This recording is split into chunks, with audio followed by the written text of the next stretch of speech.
కాకినాడ నగరంలో భిక్షాటన నిర్మూలన, నిరాశ్రయుల పునరావాసం లక్ష్యంగా కేంద్ర రాష్ట్ర ప్రభుత్వాల మార్గదర్శకాల మేరకు అమలు చేస్తున్న స్మైల్ ప్రోగ్రాంపై సమన్వయ సమావేశం నగరపాలక సంస్థ కార్యాలయంలో అదనపు కమిషనర్ కేటీ సుధాకర్ అధ్యక్షతన జరిగింది. ఈ సందర్భంగా అదనపు కమిషనర్ మాట్లాడారు. నగరంలో భిక్షాటన చేసే వ్యక్తుల్ని గుర్తించేందుకు 2 రోజుల్లో ప్రత్యేక సర్వే నిర్వహించేందుకు ఒక స్వచ్ఛంద సంస్థకు బాధ్యతలు అప్పగించినట్లు తెలిపారు.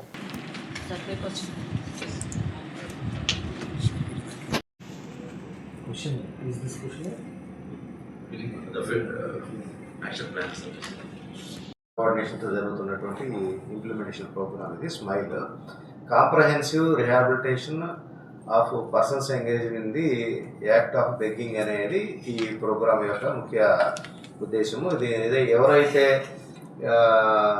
బెగ్గింగ్ చేస్తారో వాళ్ళందరినీ కూడా మనం గుర్తించి ఈ ఒక ఎన్జిఓని మనం అపాయింట్ చేసుకోవడం ద్వారా, ఎన్జిఓకి బాధ్యత అప్పచెప్పడం ద్వారా మనం కొన్ని ప్రోగ్రామ్స్ చేసుకోవాల్సి ఉంటుంది. దానిలో భాగంగా ఆ బెగ్గింగ్ యాచకవృత్తి నుంచి కూడా వాళ్ళని మనం తీసుకొచ్చి వాళ్ళని రిహాబిలిటేషన్ సెంటర్కి రిహాబిలిటేట్ చేయాలి.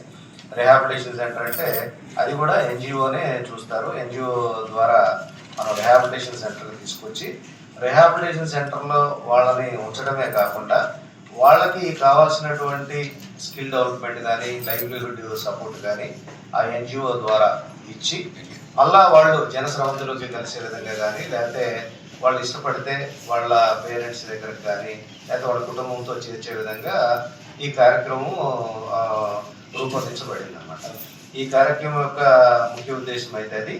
దీనికి సంబంధించి మనకి డే టు డే అడ్మినిస్ట్రేషన్లో రకరకాల డిపార్ట్మెంట్స్ అన్నీ ఉన్నాయి, కానీ ఇది ఒక యాక్టివిటీ చేయడానికి సపరేట్గా ఇంకొక డిపార్ట్మెంట్ లేకపోవడం వల్ల దీన్ని ఒక ఎన్జిఓకి ఇచ్చి ఎన్జిఓ ద్వారా వాళ్ళకి ఫండ్స్ ప్రొవైడ్ చేయడం ద్వారా, వాళ్ళకి కావాల్సిన ఎబిలిటీస్ ప్రొవైడ్ చేయడం ద్వారా ఈ స్మైల్ ప్రోగ్రామ్ అనేది మనం 100% ఇంప్లిమెంటేషన్ చేయాలి. ముఖ్యంగా మన సీఎం గారి ఉద్దేశం కానీ, పిఎం గారి ఉద్దేశం ఏంటంటే యాచక వృత్తిలో ఎవరు కూడా ఉండకూడదు, బెగ్గింగ్ అనేది ఎవరు చేయకూడదు.